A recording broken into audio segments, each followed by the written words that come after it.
আসসালামু আলাইকুম বন্ধুরা, আজ আমি আপনাদেরকে সেলস লক করে দেখাব। প্রথমে আমি শীট সিলেক্ট করে নিব। এরপর রাইট বাটন ক্লিক করব। ফরম্যাট সেলস থেকে প্রোটেকশন, এরপর লকডে টিক চিহ্ন উঠিয়ে দিব।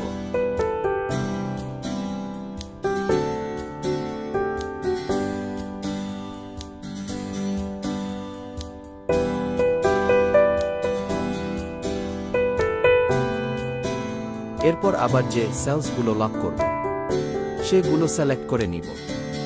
আবার right button, format cells, protection এবং আবার লক এ টিক চিহ্ন দিব।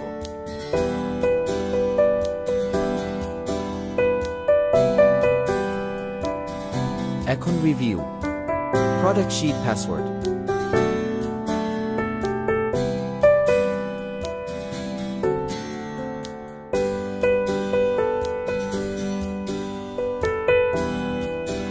এখন চেক করব হ্যাঁ সিলেক্টেড সেলসগুলো লক হয়েছে।